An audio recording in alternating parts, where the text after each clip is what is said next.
So, as I'm approaching early middle age with the entirety of my adult life lived in this big city, I've been chewing on a couple of big questions, one of which is what the hell?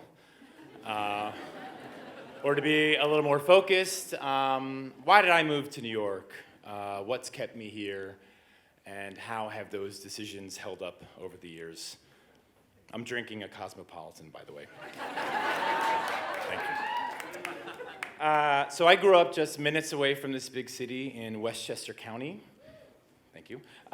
59 minutes by train from my hometown to Grand Central Station, and I knew from an early age that I would be moving here. Call it a hunch. One of the things that drew me here was a career. I wanted to be something very original, very unique. I wanted to be an actor. I see you, yeah. And when I first moved here, I found myself very, very busy, first in theater school, and then in my 20s and 30s, juggling the careers of acting and bartending. So the Cosmopolitan had a very specific connotation for me after graduation as I began auditioning and bartending.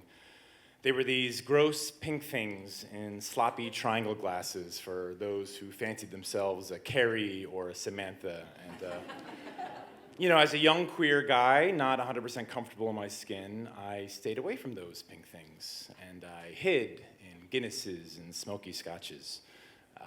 You can hide here in this big city. Thank you.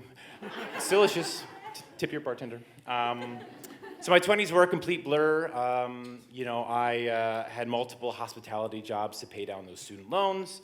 But I did find some success in downtown theater and corporate commercials. In the late aughts, I got the gig as the New York Times Weekender commercial guy. I'll trade you the magazine for the book review. Do you guys remember that? That's fine.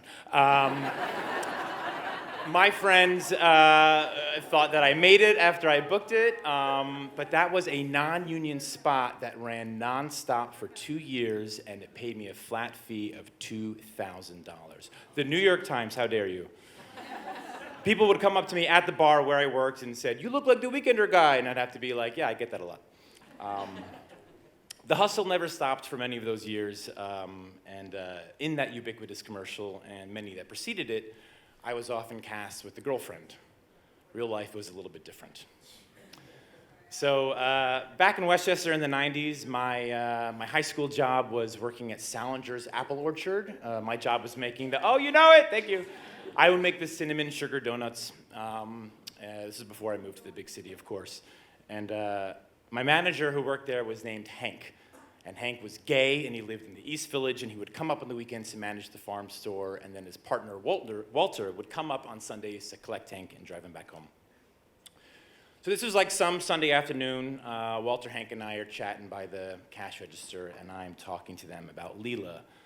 Leela was a very close friend of mine at the time, kind of bordering on being a girlfriend. It was complicated. And Walter was asking me what my plans were for after high school. I had been accepted to NYU, I was about to come, but in that moment I was musing about my relationship with Leela, and I must have said something like, "Oh, we might get married one day." And both of them, without skipping a beat, just said, No, don't do that. Just go to the city. You don't have to rush into any of that. No. Just go to the city, take your time, figure it out.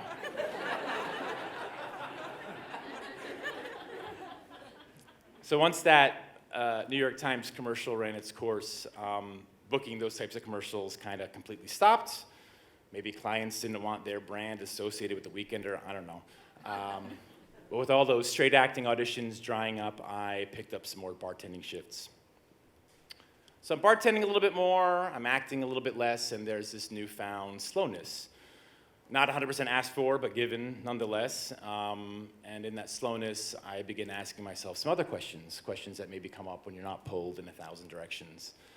Questions like, why am I acting?